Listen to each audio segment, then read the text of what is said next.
Naomi Carter had everything money could buy, except the man who would change her life forever. The CEO's daughter never imagined that her cruelest words, spoken in anger in a dimly lit stairwell, would be recorded and broadcast to everyone she knew.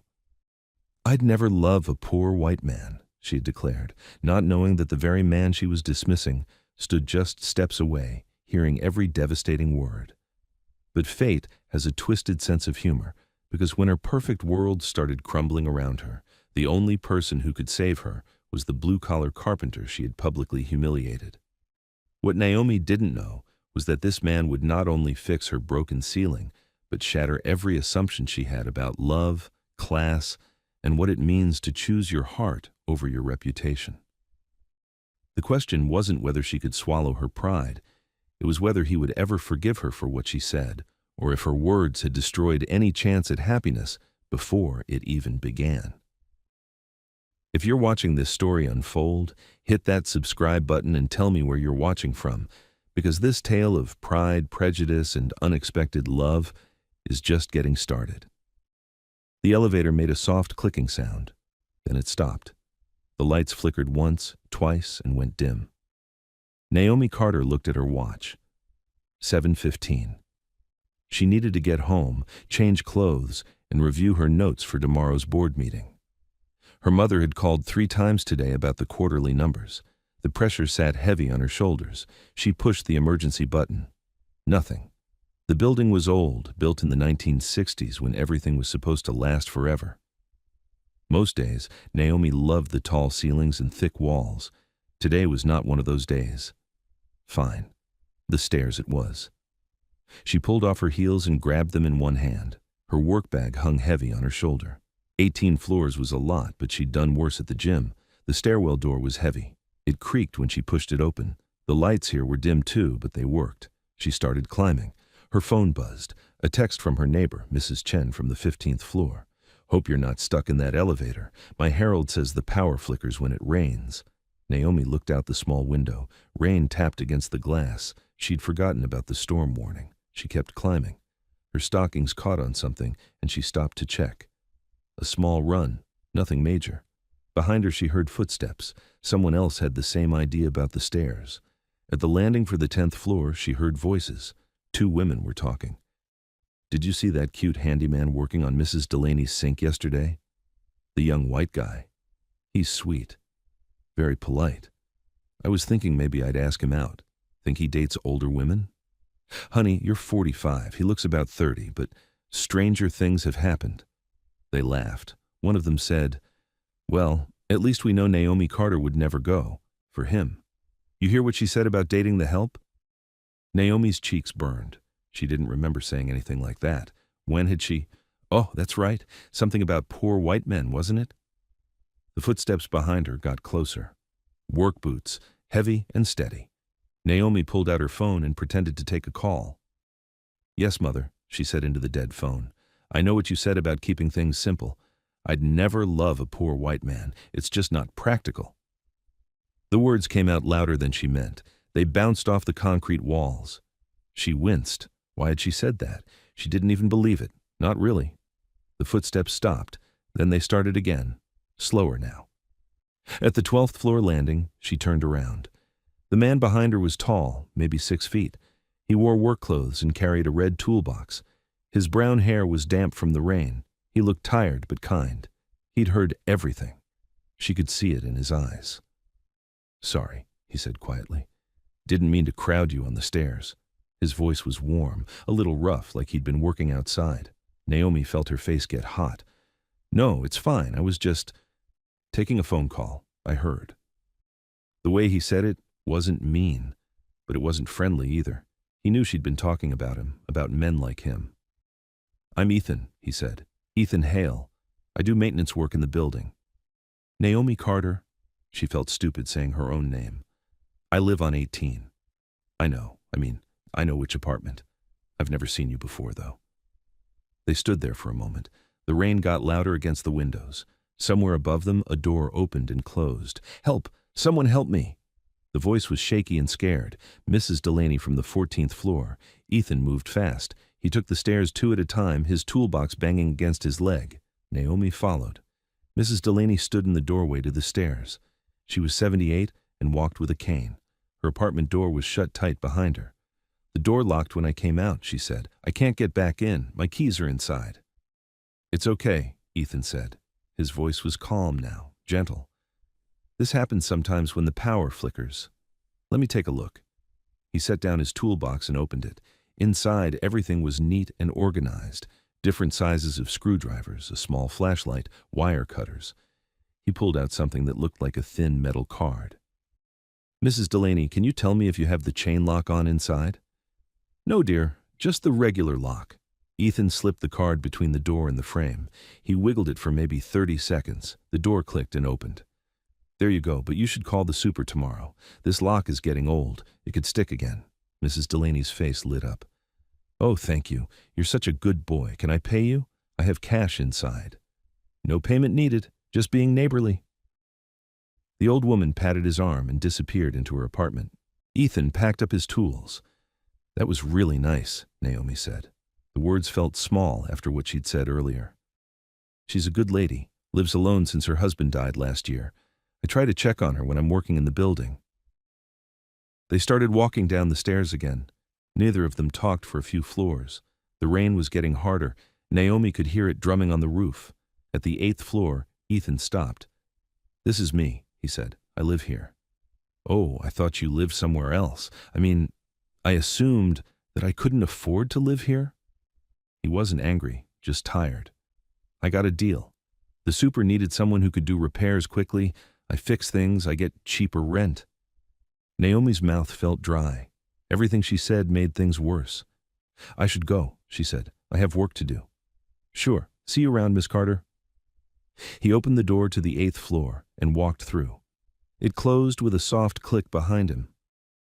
Naomi climbed the rest of the stairs alone. Her legs felt heavy, and not from the exercise. When she reached her apartment, she sat on her couch for a long time, still holding her shoes. Outside, thunder rolled across the sky.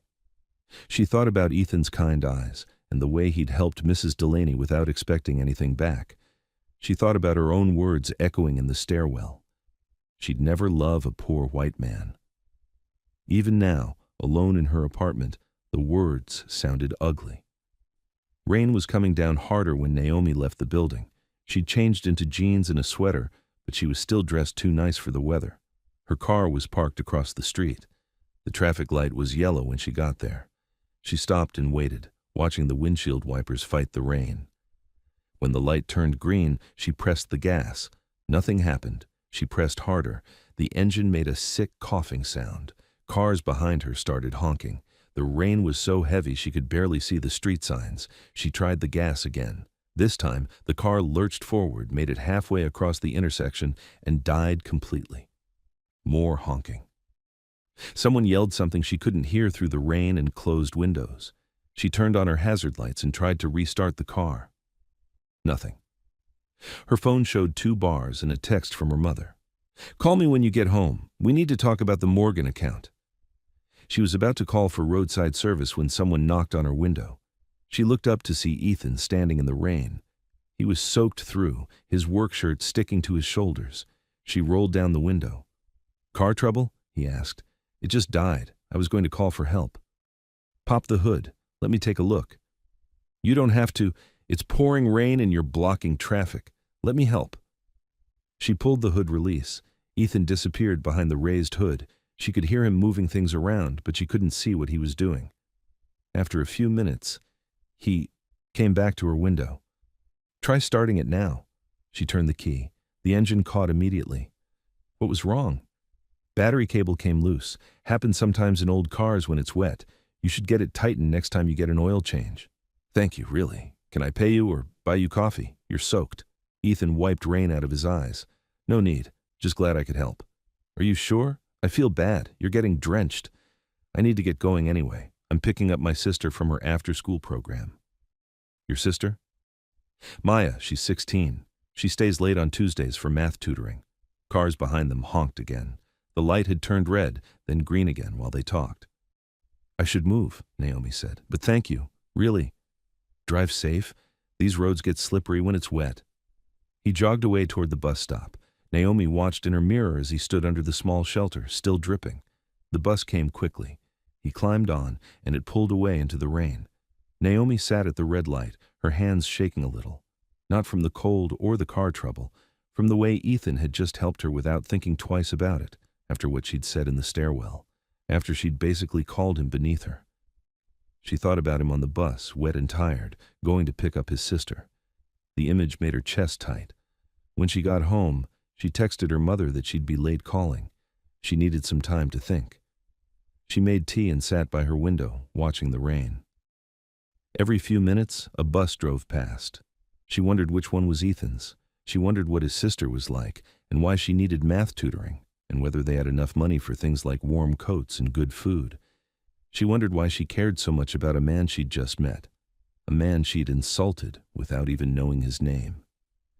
The tea got cold while she watched the empty street. The next morning was gray and cool, but the rain had stopped. Naomi walked to the corner cafe for her usual coffee. Large, dark roast, no sugar, splash of cream. The cafe was busy. The morning rush meant a line of people checking phones and tapping their feet. Naomi got in line behind a woman in the scrubs who looked like she'd been up all night.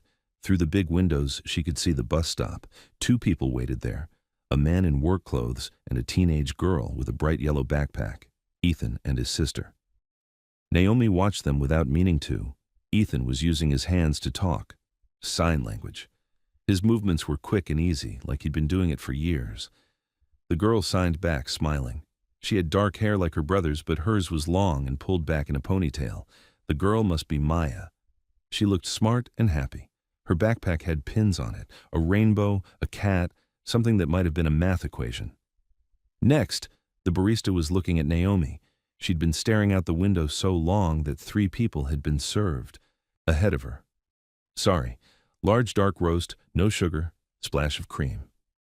She paid and waited for her coffee. Through the window she could see Ethan and Maya still talking. Maya pulled out a notebook and showed Ethan something. He nodded and signed something back. Maya laughed. Naomi got her coffee and walked outside. The air was fresh after the rain. It smelled like wet concrete and new leaves. At the bus stop, she hesitated. Should she say hello? Thank Ethan again for helping with her car? Pretend she didn't see them? Maya noticed her first. She nudged Ethan and pointed. Ethan looked up, and for a second, his face was carefully blank. Then he smiled. Not a big smile, but real. Morning, he said. Good morning. Naomi looked at Maya. You must be Maya. I'm Naomi.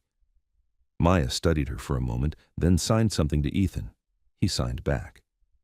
She says she knows who you are. You live in the fancy apartment on 18.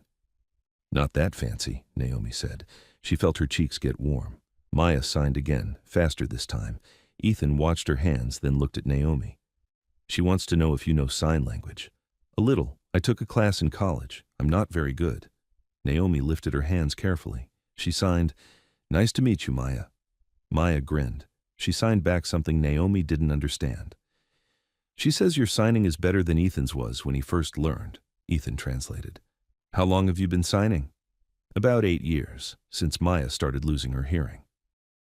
Maya elbowed him and signed something. Ethan laughed.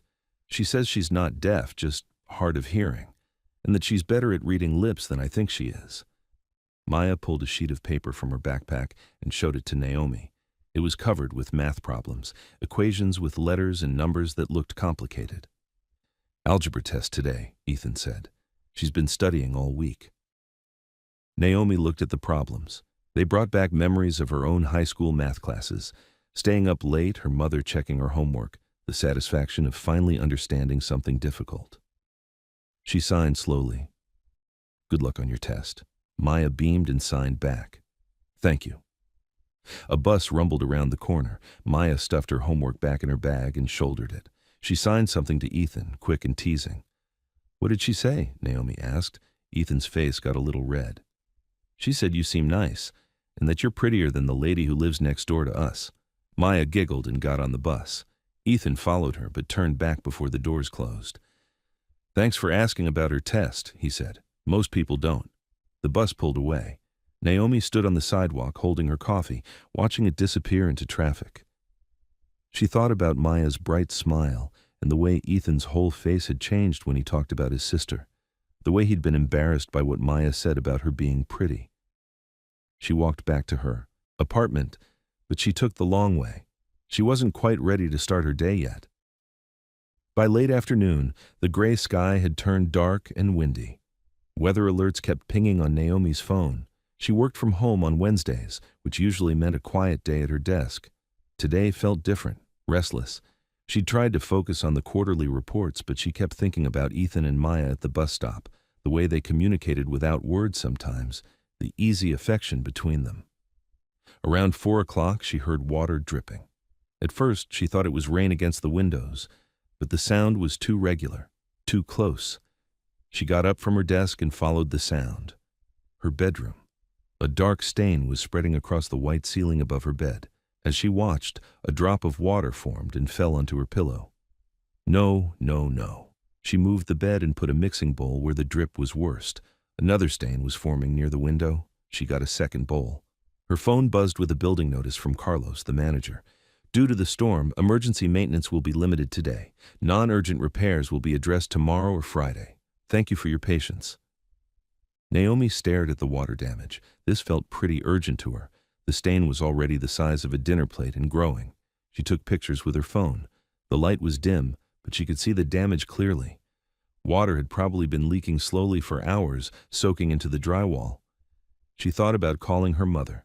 Lillian Carter knew people who could fix anything quickly, but she also knew her mother would ask questions. Why didn't the building handle it? Was Naomi taking care of her investments properly? Did she need a better apartment in a newer building? Naomi didn't want to answer those questions today. She opened the building portal on her phone and started typing a maintenance request. Then she stopped. She thought about Ethan's red toolbox, the careful way he'd organized his tools, how quickly he'd helped Mrs. Delaney with her door. Before she could change her mind, she closed the portal and opened her contacts. She didn't have his number, but she remembered him saying he lived on the 8th floor. She could ask Carlos for Ethan's contact information, or she could just go downstairs and knock on doors until she found him. The water dripped steadily into the bowls. Naomi grabbed her keys. The 8th floor hallway was quieter than her floor. The carpet was older and the lights were dimmer. She tried to remember which direction Ethan had gone when he left the stairwell. She started with 8A. An older man answered, looked confused, and said he'd never heard of anyone named Ethan. 8B was empty. No answer when she knocked. At 8C, a woman with paint-stained hands opened the door. Ethan? Oh, you mean the super's helper. He's in 8F at the end of the hall, but I think he's out right now. I heard him leave about an hour ago. 8F was at the far end of the hall. Naomi knocked anyway, just in case. No answer. She was walking back toward the elevator when her phone rang. The caller ID said, Building Manager. Miss Carter? This is Carlos. I got your maintenance request about the ceiling leak. I'm sorry, but our usual repair guy's dealing with a flooded basement downtown. Storm's been rough on everyone today. Earliest I can get someone there is Friday morning. Friday. 2 more days of water dripping into bowls. What if I find my own repair person? She asked. That's fine by me. Just make sure they're licensed and insured, and get me a copy of the receipt for the building records. Thanks, Carlos. She hung up and looked down the hall toward 8F. The door was still closed, but she could see light under it now. He was home. She knocked again, softer this time. Just a minute, Ethan's voice called. When he opened the door, his hair was damp and he wore a clean t-shirt. He'd showered after work. Behind him, she could see a small apartment, a couch, a kitchen table, dishes drying next to the sink. Everything was neat and clean. Naomi, hi, is everything okay? I'm sorry to bother you. I have a problem, and I wondered if you might be able to help. He stepped back from the doorway. What kind of problem? Water damage, my bedroom ceiling. It's leaking pretty bad, and the building can't send anyone until Friday. Storm damage? I think so. It started this afternoon. Ethan was quiet for a moment. You want me to take a look? If you have time, I can pay you, whatever your usual rate is. I don't usually do private jobs in the building. Carlos doesn't like it when I already talked to Carlos. He said it was fine as long as you're licensed and insured. Ethan looked surprised. You asked Carlos about hiring me? I asked about finding my own repair person. He said yes. Naomi felt her cheeks getting warm again. I just thought, since you helped Mrs. Delaney yesterday, and my car last night, and because I already know the building. Right, because you know the building. They stood there looking at each other. Somewhere in the apartment, a timer went off. That's Maya's snack, Ethan said. Bagel pizza, Wednesday tradition. He paused. Let me get my tools. I can take a look now if you want. Are you sure? I don't want to interrupt your dinner. It's just a snack. Maya's doing homework anyway. He disappeared into the apartment and came back with his toolbox. They walked to the elevator together. The elevator's working again, Naomi said. Carlos fixed the electrical panel this morning. It'll probably be fine until the next storm. On the 18th floor, Naomi felt nervous. Her apartment was nice, really nice. Hardwood floors, big windows, expensive furniture. She wondered what Ethan would think. She opened her door and led him to the bedroom. The water stains had gotten bigger. Both bowls were half full. Ethan set down his toolbox and looked up at the ceiling. He walked around the room, checking different angles. Can you show me what's directly above this room? He asked. The roof, I think. Or maybe the 19th floor? Is there a 19th floor? I don't think so. Let me check. Naomi pulled out her phone and looked up the building layout. No, the 18th floor is the top, so it's definitely the roof. Ethan nodded. Probably a blocked drain or loose flashing. Rain like this, water has to go somewhere. He opened his toolbox and pulled out the small flashlight. He shined it at different parts of the ceiling, checking where the stains were darkest. How bad is it? Naomi asked. Not terrible. The drywall is wet, but the structure looks okay. Main thing is to stop the leak and dry things out before mold starts growing. Can you fix it? I can patch the ceiling once the roof repair's done, but someone needs to get up there and fix whatever's causing the leak. That's a job for a roofer. Naomi's heart sank. How much does a roofer cost? For something like this? Probably a few hundred, depending on what needs to be fixed. And how long would that take? If you call tomorrow morning, maybe they could come out Friday. But with the storm damage all over the city, it might be longer. Naomi looked at the water dripping into the bowls. So I just live with this until then? Ethan was quiet for a moment. I might be able to get up there myself. I've done some roofing work before. Not my specialty, but I know the basics. Would you? I mean, is it safe? Safe enough if the weather's clear, and it would be a lot cheaper than hiring a roofing company. How much cheaper? Materials only, maybe $50. Call it $100 with labor. Naomi stared at him.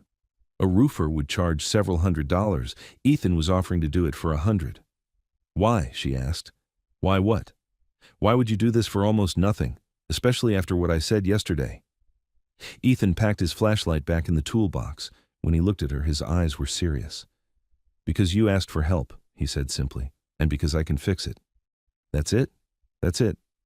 Naomi felt something tight in her chest loosen. When could you start? Tomorrow's supposed to be clear. I could check the roof in the morning, get materials in the afternoon, and start the ceiling repair on Friday. Should be done over the weekend. That fast? It's not that complicated, just needs attention. They walked back to the living room. Ethan picked up his toolbox.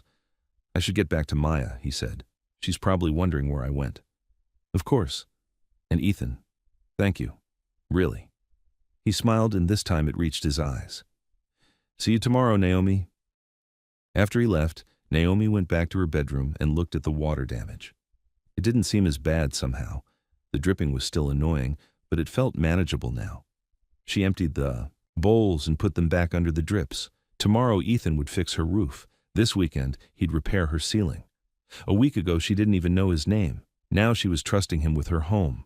She thought about what he'd said. Because you asked for help, and because I can fix it. Such simple words, but they felt like something she could hold on to. Early the next morning, Naomi's phone buzzed with a message from the building portal.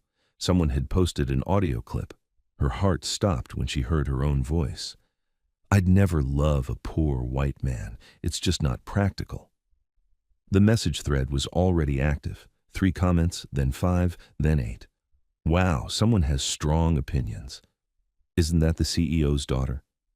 Good thing she's rich because her personality needs work. Naomi's hands shook as she scrolled through the responses. Someone had recorded her in the stairwell. Her fake phone call had been real to whoever was listening. She wanted to delete the post, but it wasn't hers. She wanted to explain, but what would she say? That she'd been performing for an audience she didn't know existed. By the time she got to the lobby for her morning coffee, the conversation stopped when she walked past. Mrs. Chen gave her a tight smile. The couple from the 14th floor looked away. In the mailroom, Naomi pretended to check her box while her face burned. Behind her, she heard whispers. Quite a little speech she gave. I always thought she was stuck up, but that's just cruel. Poor man is probably just trying to make a living. Naomi grabbed her mail without looking at it and headed for the door. But Mrs. Delaney was there, sorting through a pile of catalogs. "Oh, hello, dear," the older woman said. Her voice was gentle, not judging. "How are you this morning?" "Fine, thank you." Mrs. Delaney looked around the mailroom, then stepped closer. "We all say things we don't mean sometimes," she said quietly, "especially when we're upset or tired." Naomi's throat felt tight. "I don't know what you mean." "Of course you don't. But if you did, I'd tell you that people understand more than you think, and they forget more than you expect." Mrs. Delaney patted Naomi's arm. "That young man who helped me with my door, he has a good heart, I can always tell." She walked away, leaving Naomi alone with her shame. Back in her apartment, Naomi sat on her couch and stared at her phone. She could post a response to the audio clip. Apologize publicly. Explain that she'd been having a bad day and said something stupid. But that would just draw more attention. Make it a bigger story. She thought about Ethan hearing the clip, seeing the comments, learning that people were laughing about his poor white status while he worked to pay his rent and take care of his sister. Her phone rang. Ethan's number showed on the screen. She almost didn't answer. How could she face him now? "Hello." "Hi, it's Ethan. I wanted to let you know I checked your roof this morning. Found the problem." His voice sounded normal, professional, like he hadn't heard anything. "What was it?" "Loose flashing around the vent pipe. Pretty easy fix. I can pick up the materials this afternoon and get started tomorrow morning if that works for you." "That would be great, thank you." "Should take about 2 hours on the roof, then I can start on your ceiling. You okay with me working in your apartment?" Naomi closed her eyes. He was being so normal, so kind, after what the whole building had heard her say about him. "Yes, that's fine. Whatever time works for you." "How about 8? I can work around your schedule if you need to be somewhere." 8 is perfect." "Okay, see you then." He hung up. Naomi sat holding the phone, feeling worse than she had in months. Tomorrow Ethan would come to her apartment and fix her ceiling. He would be professional and kind and helpful. And she would have to look him in the eye, knowing that everyone in the building had heard her dismiss him as someone beneath her notice, someone she'd never love because he was poor and white. The water dripped steadily in her bedroom, marking time until she'd have to face what she'd done. Outside her window, the sky was clear and bright. Perfect weather for roof work. At 7:55 the next morning, Naomi stood in her kitchen making coffee she didn't want. Her hands shook as she measured the grounds. In 5 minutes, Ethan would knock on her door. She'd barely slept. Every time she closed her eyes, she heard her own voice saying those awful words. She imagined Ethan listening to the audio clip, reading the comments, understanding exactly what she thought of him. But he'd still called yesterday, still offered to fix her roof, still planned to spend his morning helping her. The knock came exactly at 8. Naomi took a deep breath and opened the door. Ethan stood in the hallway with a plastic bag from the hardware store in his red toolbox. He wore work clothes and boots, and his hair was still damp from a shower. He looked tired, but determined. "Morning," he said. His voice was polite but careful, different from yesterday. "Good morning. Come in." He'd heard the recording. She could tell from the way he didn't quite meet her eyes. "I brought tarps," he said, holding up the bag, "to protect your furniture while the ceiling dries." "Thank you. Do you want some coffee? I just made a pot." "That's okay. I want to get started while the light is good." They walked to her bedroom. The water stains had grown bigger overnight. 3 bowls now sat under different drips. Ethan set down his tools and pulled out his phone. He took pictures of the damage from different angles. "For your records," he explained. "Insurance companies like documentation." "I'm not filing an insurance claim." "You should. Water damage can be expensive if it spreads." He unpacked the tarps and started covering her dresser and nightstand. His movements were efficient and careful. He worked around her things like they mattered. "Ethan," she said. "About yesterday, we should focus on the repair," he said without looking up. "I borrowed a fan from my friend Luis. It'll help dry out the wet drywall." He was shutting her down, gently but firmly. "Carlos scheduled a water shut-off from 10 to 11, he continued. "Something about checking the pipes on the upper floors. I'll time the roof work around that." Naomi watched him spread plastic sheeting over her bed. He was being professional, distant. The easy warmth from their previous conversations was gone. She wanted to apologize, to explain that she didn't mean what she'd said. But every time she started to speak, he found another task to focus on. By 9:30, he'd protected all her furniture and set up the industrial fan Luis had loaned him. The bedroom looked like a construction zone, but an organized one. "I'm going up to the roof now," he said. "Should take about 2 hours. The fan will be loud, but try to leave it running." "Will you be safe up there?" "I've done this before. Building's not that tall." He left with his toolbox, and Naomi was alone with the noise of the fan and her own guilt. She tried to work at her kitchen table, but she couldn't concentrate. Every few minutes she looked toward the ceiling, wondering what Ethan was doing up there. At 11:15, she heard him come back. His boots were muddy, and he looked satisfied. "How did it go?" she asked. "Good. Flashing was definitely loose. Got it resealed and checked all the other vent pipes while I was up there. You shouldn't have any more leaks." He seemed more relaxed now. Working with his hands always seemed to calm him. "What's next?" "Let the ceiling dry until tomorrow. Then I can cut out the damaged drywall and patch it. Should be ready to paint by Sunday." "How much do I owe you for today?" Ethan pulled a small notebook from his pocket and flipped through it. Materials were $47. Labor, he paused. "Let's call it 60 total." Naomi stared at him. $60? For 5 hours of work? "I said 100 for the whole job, roof and ceiling." "That's not enough. A roofing company would charge 300 just for what you did today." "I'm not a roofing company." "But your time is worth more than—" "Naomi," his voice was quiet but firm. "Please don't tell me what my time is worth." The words hit her like a slap. She saw him hear them too, saw him realize how they sounded. "I'm sorry," he said quickly. "I didn't mean—" "No, you're right, I'm sorry." She felt tears start behind her eyes. "I keep saying the wrong thing. Everything I say makes it worse." Ethan set down his toolbox and looked at her, really looked at her for the first time since he'd arrived. "You heard the recording," she said.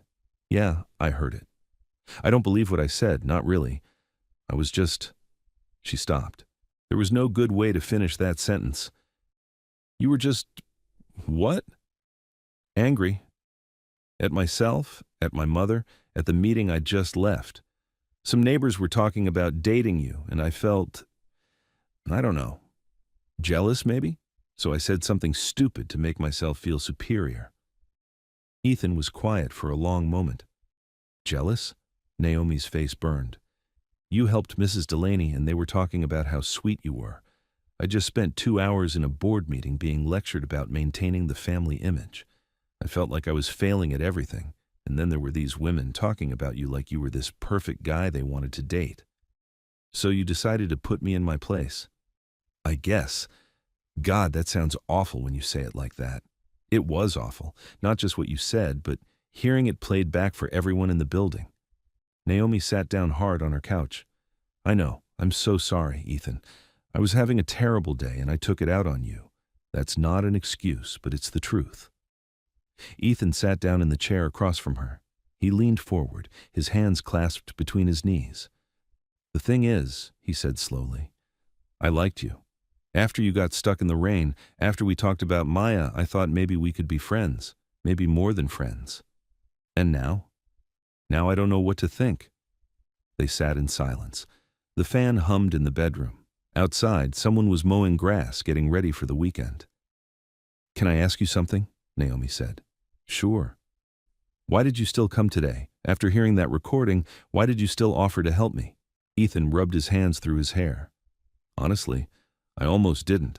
I sat in my apartment last night thinking about calling and canceling." "What changed your mind?"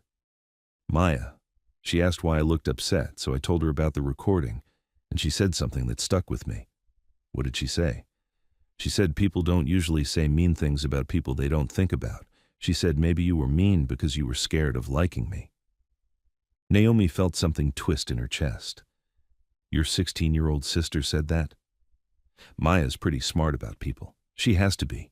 When you can't hear everything, you learn to watch faces and body language instead. And what do you think?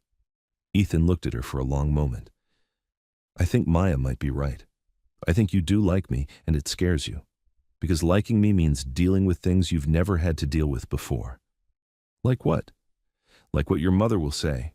Like what your friends will think. Like dating someone who takes the bus and shops with coupons and can't afford to take you to fancy restaurants. Naomi's throat felt tight. Those things don't matter to me. Don't they? She wanted to say no immediately, but the words stuck. Because maybe they did matter, a little bit. Maybe she was scared of exactly the things he'd listed. I don't know, she said honestly. I've never dated anyone like you before. Anyone poor, you mean? Anyone real. Anyone who works with his hands and takes care of his family and doesn't care about status or connections or any of the things I've been taught to value. Ethan leaned back in his chair. So what do you want to do about it? I want to get to know you better, if you'll let me. Even if people talk? Especially if people talk. I'm tired of living my life based on what other people think. Ethan was quiet for a moment. Then he smiled, just a little. Okay, but I have conditions. What kind of conditions? I don't want to be your secret. I won't sneak around or pretend we're just friends. If we're going to try this, we do it honestly. Okay. And I don't want your money. I know you have a lot, and I know I don't. But I pay my own way. Always. Even if I want to help? Especially then. I've worked too hard to build a life I can afford to let someone else pay for it now. Naomi nodded. I understand. Do you? Because this is important to me.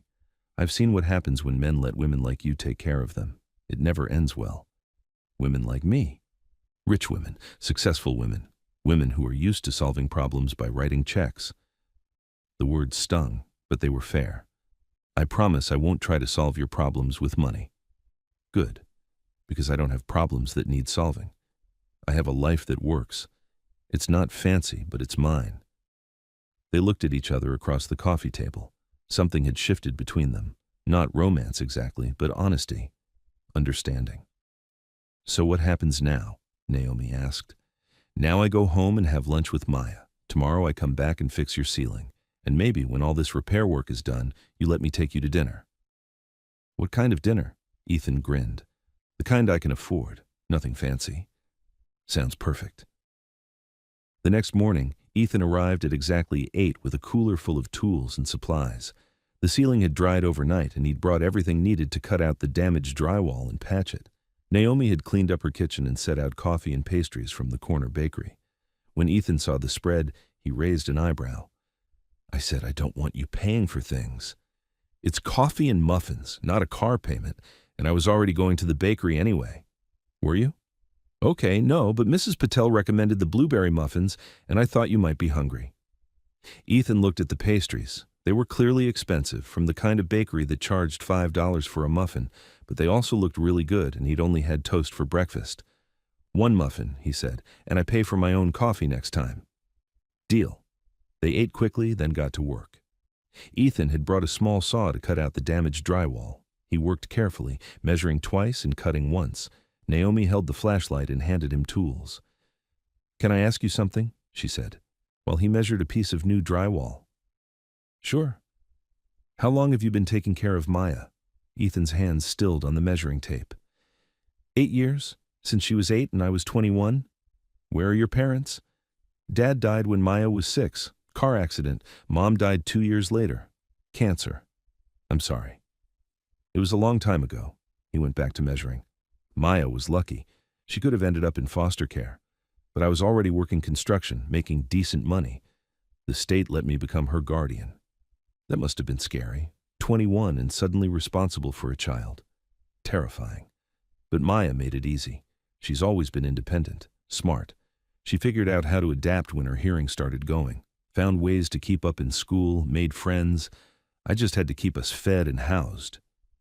Is that why you learned sign language? Yeah. Maya was struggling in school because she couldn't hear the teacher clearly. The audiologist said she'd benefit from signing. So we both learned. Naomi watched him work. His movements were sure and efficient, but gentle, like he was used to fixing things that mattered. Do you ever regret it? She asked. Taking on that responsibility so young? Ethan stopped cutting and looked at her. Never. Maya's the best thing in my life. Everything good that's happened to me happened because I was trying to be worthy of raising her. Like what? Like learning a trade instead of just working random jobs, like saving money instead of spending it on stupid things, like becoming the kind of man she could be proud of. Something warm spread through Naomi's chest. She is proud of you. I could see it when you were signing together at the bus stop. She's a good kid. Teenager, I mean. She hates when I call her a kid. What's she like? Ethan smiled while he fitted the new piece of drywall into place. Funny, really funny. She has this dry sense of humor that catches people off guard, and she's brilliant at math, like scary brilliant. Her teachers keep telling her she should think about engineering or computer science. Will she go to college? If she wants to. I've been saving for it since she was 8. Naomi held the drywall steady while Ethan secured it with screws. What does she want to do? Changes every week. Last month it was marine biology. This month it's video game design. She'll figure it out. You sound like a good father. Brother. I'm her brother. You sound like both. They worked in comfortable silence for a while. Ethan mixed joint compound and started smoothing it over the seams. His movements were rhythmic and soothing to watch. Can I ask you something now? He said. Of course. What's it like? Having that much pressure on you all the time. What do you mean? The board meetings. Your mother calling about quarterly numbers, people watching everything you do because your family has money and influence. Naomi thought about it while she rinsed brushes in the bathroom sink. No one had ever asked her that before. Lonely, she said finally. Everything I do reflects on my family's reputation. Every decision gets analyzed. Every relationship gets judged based on how it looks to other people. That sounds exhausting. It is. Sometimes I feel like I'm performing all the time, like the real me is buried under all these expectations. What's the real you like? Naomi came back with the clean brushes. I don't know anymore. It's been so long since I got to just be myself without thinking about consequences. You seemed pretty real when you were yelling at me about underpaying myself yesterday. I was angry. You were honest. There's a difference. They kept working. Ethan applied a second coat of compound while Naomi cleaned up the tools. The repair was taking shape. Soon, no one would be able to tell there had ever been damage. Ethan, she said while he smoothed the final seam, when this is done, when you ask me to dinner, where will we go? There's a place called Tony's about 10 minutes from here. Family-owned Italian restaurant. Nothing fancy, but the food is good and it's quiet enough to have a conversation. How much does dinner cost there? For both of us, maybe $40 with tip. $40. Naomi had spent more than that on lunch yesterday, but she could hear the pride in Ethan's voice when he named the amount. This wasn't about the money. It was about him being able to take care of her in his own way. That sounds perfect, she said. Ethan stepped back and looked at his work. The ceiling looked smooth and even, ready for primer and paint. Tomorrow I'll sand this down and put on primer, he said. Then you can paint over the weekend. Will you help me paint? If you want me to. I do want you to, but can I ask you something first? Sure. Why are you being so careful with me? Setting all these boundaries about money and secrecy and paying your own way? Ethan cleaned his tools slowly, thinking about his answer. Because I like you, and because liking you scares the hell out of me. Why? Because you could destroy me without even meaning to. You could get bored with slumming it and move on to someone more suitable. You could let your mother talk you out of this. You could decide I'm not worth the hassle of dealing with people's opinions. I wouldn't do that. You might, and if you did, I'd survive. But Maya wouldn't understand. She already likes you. If you disappear from our lives because things get complicated, she'll blame herself. Naomi felt something sharp in her chest. You think I'd hurt Maya? I think you might not realize how much your choices affect other people. That's not a criticism. It's just what happens when you've always had the luxury of walking away from situations that don't work out. The words stung because they were probably true. Naomi had never had to consider how her romantic decisions might affect a 16-year-old girl who was already dealing with hearing loss and the challenges of growing up without parents. I care about Maya too, she said quietly. I know. That's why I'm willing to try this, but I needed to say it out loud. They looked at each other across the plastic-covered room. The fan hummed in the corner. Outside, afternoon traffic was building. So we take it slow, Naomi said. We take it honest. Slow is just a side effect of honest. I can do honest. Good, because that's the only way this works. Ethan packed up his tools and folded the tarps. The room looked normal again, except for the patch of fresh compound on the ceiling. See you tomorrow? He asked at the door. Tomorrow. And Ethan? Yeah? Thank you for giving me a chance to prove I'm not as shallow as I sounded in that recording. You're not shallow, Naomi. You're just scared. But scared people can choose to be brave. After he left, Naomi sat in her clean bedroom and looked at the repaired ceiling. Tomorrow he'd sand and prime it. This weekend they'd paint it together, and sometime soon he'd take her to Tony's for a $40 dinner. For the first time in months, she was looking forward to the future. Saturday morning arrived gray and drizzly. Not a hard rain, just enough moisture to make everything feel damp. Naomi had been awake since 6, cleaning her apartment and trying not to think about the fact that Ethan was coming over to help her paint. She'd bought paint yesterday after work, a soft, warm white that would match the rest of her bedroom ceiling. The young man at the hardware store had been helpful, explaining about primer and rollers and the importance of using good brushes. First time painting? He'd asked. Is it that obvious? Most people don't look that nervous about buying paint. At 8 sharp, Ethan knocked on her door. He carried a canvas bag and wore clothes that were already splattered with old paint stains. Morning, he said. Ready to finish this? I think so. I bought supplies yesterday. They spread everything out in her bedroom. Paint, rollers, brushes, plastic sheeting. Ethan examined her purchases and nodded approval. Good choices. This primer will cover well. They worked together, rolling primer over the patched section of ceiling. It was careful, methodical work that required coordination. Naomi held the light while Ethan worked overhead. She learned to anticipate when he needed a different brush or more paint on his roller. You're good at this, he said after they'd covered the damaged area with primer. I'm good at following directions. You're good at giving them. 8 years of teaching Maya how to do things safely. I've learned to be clear about instructions. What kinds of things have you taught her? Everything.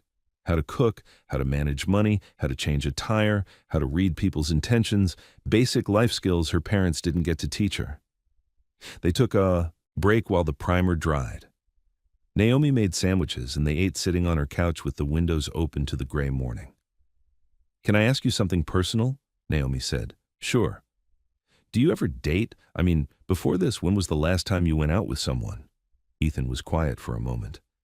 A year and a half ago, a woman named Jennifer who taught at Maya's school. What happened? She wanted me to get a different job, something with more regular hours and better benefits, something that didn't require me to be available for emergency repairs at weird times. That doesn't sound unreasonable. It wasn't unreasonable, but it wasn't possible either. Maya needs predictability. She needs to know I'll be there when she gets home from school, that I won't suddenly change our routine for someone else's convenience. So you chose Maya over the relationship. I chose the life I'd built over the possibility of a different life. Jennifer was nice, but she didn't understand that Maya comes first. Always. Naomi ate her sandwich and thought about that. She tried to imagine putting someone else's needs ahead of her own desires, consistently and without resentment. It seemed both admirable and exhausting. Does Maya know she comes first? She asked. I hope not. I hope it never feels like a choice to her. I hope it just feels like family. After lunch, they painted. Real paint this time, covering the primer with smooth, even strokes. Ethan taught Naomi how to load the roller properly and how to overlap her strokes to avoid leaving marks. Like this, he said, guiding her hand with his. Steady pressure, consistent speed. His hand was warm and calloused from years of manual work.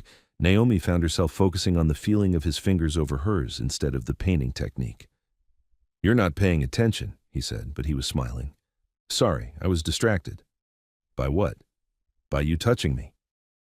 Ethan's hand stilled on hers. They stood there for a moment, paint roller dripping slightly, both suddenly aware of how close they were standing. "Naomi," he said quietly. "Yes?" "When we go to dinner next week, it's going to be a real date. You know that, right?" "I hope so. I'm not going to be your charity case or your walk on the wild side or your way of rebelling against your mother's expectations." "I know." "Do you?" "Because I need to know you're interested in me, not in the idea of dating someone different." Naomi set down her paint roller and turned to face him fully. "I'm interested in you, Ethan. In the way you take care of Maya, in the way you fix things, in the way you're honest, even when it's uncomfortable, in the way you make me want to be a better person. Even if it means dealing with people who think you're slumming it, especially then." They looked at each other for a long moment. Then Ethan leaned down and kissed her. It was soft and careful, like everything else he did, like he was giving her time to change her mind. Naomi kissed him back, tasting coffee and possibility. When they broke apart, she felt slightly dizzy. "That was nice," she said. "Just nice?" "Really nice. Amazing. Earth-moving. Pick your adjective." Ethan laughed. "Let's finish painting first. Then we can work on adjectives." They painted for another hour, the work made easy by an undercurrent of anticipation. When the ceiling was finished, they stood back and admired their work. "You'd never know there was damage," Naomi said. "That's the point. Good repair work is invisible." They cleaned brushes and put away supplies. The apartment smelled like fresh paint and new beginnings. "I should go," Ethan said when everything was cleaned up. "Maya's making dinner tonight. It's her turn to cook." "What's she making?" "Spaghetti and meatballs from our mom's recipe. She's been practicing for months to get it right." "That sounds wonderful." "You could come if you want. Nothing fancy, but Maya would like to see you again." Naomi felt something warm expand in her chest. "You want me to have dinner with you and Maya?" "If you're ready for that. Fair warning, though, she'll probably ask you a million questions. She's curious about everything." "I'd love to come. Should I bring anything?" "Just yourself, and maybe your patience. Maya can be a lot when she's excited about something." "I have a feeling I'm going to love her." "Yeah," Ethan said softly. "I think you probably will." After he left, Naomi looked at her perfectly repaired ceiling and smiled. In a few hours, she'd have dinner with Ethan and Maya. She'd sit at their table and eat food Maya had cooked and learn more about the life they'd built together.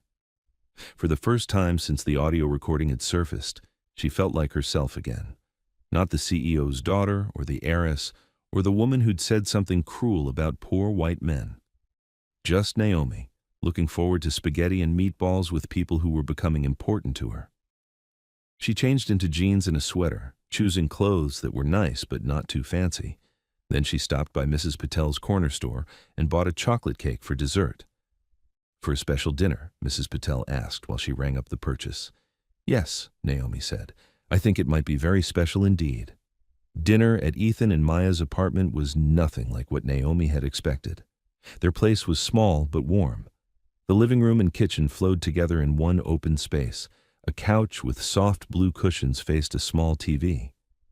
Books were stacked on every available surface. Maya's school books mixed with Ethan's trade manuals and a collection of mystery novels they seemed to share. Maya had set the table with mismatched plates and cloth napkins that had been carefully ironed. A jar of wildflowers sat in the center, probably picked from the courtyard behind the building. "I hope you like meatballs," Maya said, signing as she spoke. "I've been practicing Mom's recipe, but Ethan says mine are too salty." "They're not too salty," Ethan protested. "They're perfectly salted for people who actually use their taste buds." Maya rolled her eyes and signed something quick and teasing. Ethan laughed. "What did she say?" Naomi asked. "She said I have the palate of a construction worker who eats lunch out of a cooler every day."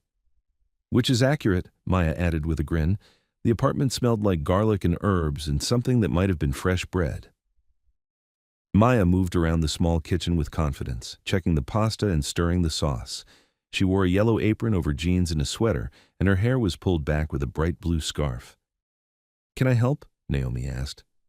"You can sit and tell me about yourself," Maya said. "Ethan told me you work for your family's company, but he was vague about the details." Naomi settled at the table while Maya drained pasta and Ethan opened a bottle of wine that looked carefully chosen, but not expensive. "I work in corporate development. Basically, I help decide which companies my family's investment firm should partner with or acquire." "That sounds important," Maya said. "Do you like it?" The question caught Naomi off guard. Most people asked about her salary or her office or whether she'd take over the company someday. No one ever asked if she actually enjoyed the work. "Sometimes," she said honestly, "I like the research part, learning about different industries and figuring out what makes companies successful, but I don't love the politics or the pressure." "What would you rather do?" Maya asked, bringing a steaming bowl of pasta to the table. "I don't know, maybe teaching? I used to tutor kids in high school and I loved that." "Why don't you teach now?" "Because my mother would probably disown me," Naomi said, then immediately regretted being so blunt, but Maya just nodded like this made perfect sense. "Parents have weird ideas about success sometimes." Ethan brought over the meatballs and sauce. "Maya wants to design video games, which apparently requires exactly 0 practical life skills." "Video game design requires tons of practical skills," Maya protested. "Coding, graphics, storytelling, project management, user experience research. It's basically like running a small business." "See?"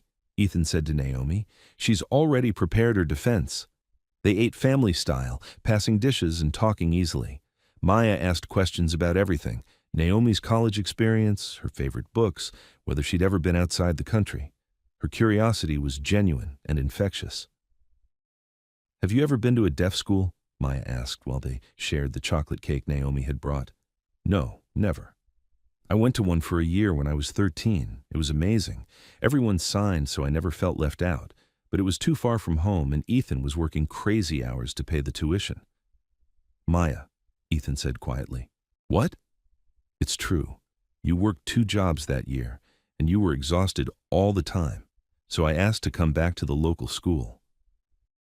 "You asked to come back because you missed your friends," Ethan said. "I asked to come back because you were killing yourself trying to give me something I didn't even want." Maya turned to Naomi. "He does that sometimes. Sacrifices things for me that I never asked him to sacrifice." "Like what?" Naomi asked, fascinated by this glimpse into their family dynamics. "Like staying home every weekend instead of dating, like turning down jobs that require travel, like driving a 10-year-old car because he's saving every penny for my college fund." "Maya," Ethan said again, but his voice was fond rather than warning. "I'm just saying, he's a good brother, but he needs to live his own life too." After dinner, they sat in the living room while Maya worked on homework and Ethan graded some safety training materials for the construction company he occasionally worked with. Naomi felt strangely peaceful watching their evening routine. "Do you always work together like this?" she asked. "Study time," Maya said without looking up from her math book. "Ethan reads his work stuff, I do homework, and we ask each other questions if we get stuck." "What kind of questions does Ethan ask about construction safety?" Maya grinned. "Mostly about whether his explanations make sense. He writes training materials sometimes, and I help him figure out if they're too complicated or too boring." "You write training materials?" Naomi asked Ethan. He looked slightly embarrassed. "Sometimes. When companies need safety protocols updated or new worker orientation programs. It's just freelance work." "He's really good at it," Maya added. "He explains things in ways that make sense to people who don't already know everything about construction." Naomi looked at Ethan with new interest. "That's a valuable skill." "It pays okay, and I can do it from home in the evenings." Around 9 o'clock, Maya announced she was going to bed. She hugged Naomi goodbye, which felt both natural and surprising. "I'm glad Ethan found you," she said quietly. "He's been happier this week than he's been in months." After Maya disappeared into her bedroom, Naomi and Ethan sat together on the couch. The apartment felt different with just the two of them, more intimate, more charged with possibility. "She's wonderful," Naomi said. "She likes you, which is good because her opinion matters more than anyone else's." "Even more than yours?" "Especially more than mine. Maya has better judgment about people than I do. They sat in comfortable silence for a while. Ethan's apartment was quiet in a way Naomi's never was. No traffic noise filtering up from 18 floors below, no elevator sounds, no sense of being suspended above the city. Just the soft sounds of Maya moving around in her room and the occasional car passing on the street. "Can I ask you something?" Naomi said. "Sure. When you were writing training materials tonight, you looked, I don't know, content? Like you really enjoyed the work." "I do enjoy it. It's problem solving, but with words instead of tools." "Have you ever thought about doing it full time? Technical writing or training development or something like that?" Ethan was quiet for a moment. "I've thought about it. But it would mean giving up the maintenance work, and that job comes with reduced rent. Technical writing might pay better per hour, but finding enough consistent work to replace both the income and the housing benefit, it's risky." "What if you had more connections? People who could help you find clients?" "Naomi." His voice was gentle but firm. "We talked about this. I know. No solving your problems with my resources, but I'm not talking about giving you money. I'm talking about introductions. My family's company hires technical writers all the time. So do our partner companies. And you think they'd hire me? I think they'd hire the person who writes clear, useful safety protocols and training materials, whether that person happens to be dating me or not." Ethan looked at her for a long moment. "You'd do that? Risk your professional reputation to help someone you've known for a week?" "I'd do that to help someone I care about pursue work that makes him happy. And I wouldn't be risking anything if you're as good at this as Maya says you are." "I'm good at it, but I don't have formal credentials or an impressive portfolio." "Then we build you one. Slowly, carefully, on your own timeline. If you want help. If you don't, that's fine too, but the offer stands." Ethan leaned back against the couch cushions. "Why does this feel different from you trying to solve my problems with money?" "Because this is about recognizing what you're already good at and helping you do more of it, not about changing who you are or what you're capable of. And because it would benefit you too?" Naomi felt her cheeks warm. "Maybe a little. I like seeing you excited about your work. And I like the idea of being with someone who's building something he cares about." "Being with someone," Ethan repeated. "Is that what we're doing?" "I hope so, if that's what you want too." Ethan reached for her hand. His was warm and slightly rough, familiar now after days of working together. "It's what I want," he said, "but I need you to understand something." "What?" "This isn't going to be easy. Dating me means dating someone who has responsibilities you've never had to think about. It means working around Maya's schedule and my work schedule and the fact that I can't afford to do a lot of the things you're probably used to doing. I don't care about expensive restaurants and fancy events. You say that now, but what happens when your friends want to go somewhere I can't afford? Or when your mother wants to meet me and realizes I live in a one-bedroom apartment with my teenage sister?" The questions hung in the air between them. Naomi knew he wasn't trying to talk her out of this. He was trying to make sure she understood what she was choosing. "I guess we'll figure it out as we go," she said finally.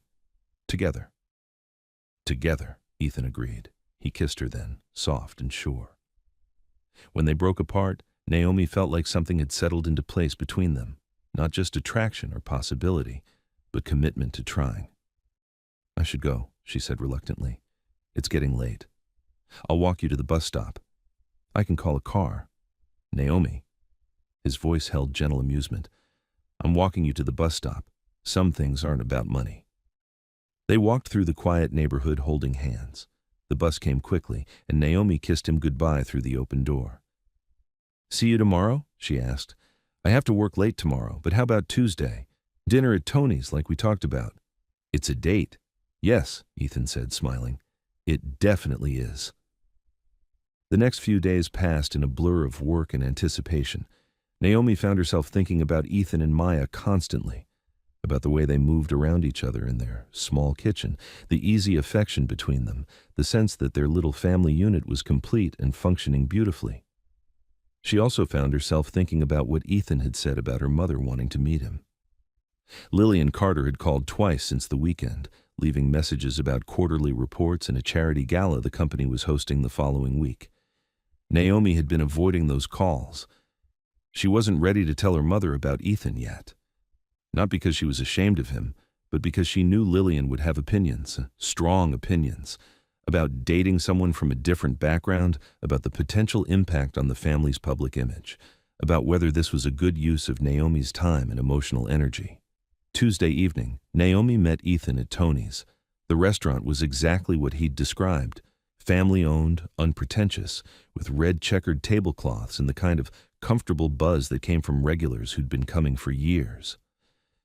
"Mr. Ethan," a woman in her 60s approached their table with a warm smile.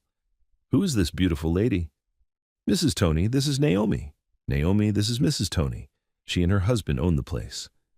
"First time here, honey?" Mrs. Tony asked Naomi. "Yes, ma'am. Ethan's been telling me about your food. He's a good boy, this one. Always polite, always tips well, even though I know he counts every penny." Mrs. Tony patted Ethan's shoulder fondly. "You treat her nice, you hear me?" "Yes, ma'am," Ethan said, grinning. They ordered pasta and wine and talked about everything and nothing. Ethan told her about the construction project he was working on, a renovation of an old office building downtown. Naomi told him about a company presentation she'd given that morning, and how nervous she'd been even though she'd done dozens of similar presentations before. "Why were you nervous about this one?" he asked. "Because it mattered more. We're looking at acquiring a small tech company, and I really believe it's the right move. But the board is conservative about new investments." "Did you convince them?" "I think so. They agreed to let me do more research and present a full proposal next month." "That's great. You must feel good about that." Naomi realized she did feel good about it. She'd been so focused on the pressure and responsibility that she'd forgotten to enjoy the satisfaction of doing work she was good at. "What about you?" she asked. "How's the construction project going?" "Good. We're ahead of schedule, which never happens, and the client is happy with the quality of work." "Do you like construction? I mean, apart from the writing projects?" Ethan considered the question while he twirled pasta on his fork. "I like working with my hands. I like seeing something get built or repaired, but it's hard on the body and the pay isn't always consistent." "Which is why you're interested in technical writing." "Right. It uses my knowledge of construction and building systems, but in a way that might be more sustainable long term." They shared tiramisu for dessert and talked about Maya's college plans and Naomi's complicated relationship with her mother's expectations. By the time they left the restaurant, Naomi felt like she understood Ethan better, not just his circumstances, but his goals and values and the way he thought about the future. "This was perfect," she said as they walked to the bus stop, even though it wasn't fancy. "Especially because it wasn't fancy. I felt like I could be myself instead of performing for an audience." "What do you mean, performing?" "Most of the restaurants I go to, people know who I am, or they recognize my name when I make reservations. I'm always aware of being watched, being judged, representing my family's reputation." "That sounds exhausting." "It is. Tonight felt free." Ethan stopped walking and turned to face her. "Naomi, there's something I need to tell you." His serious tone made her stomach flutter with anxiety. "What is it?" "I'm falling in love with you." The words hit her like a physical sensation, warm and overwhelming and slightly terrifying. "That scares me," he continued, "because it's happening fast and because there are so many ways this could go wrong. But I need you to know where I stand." Naomi looked at his face in the streetlight.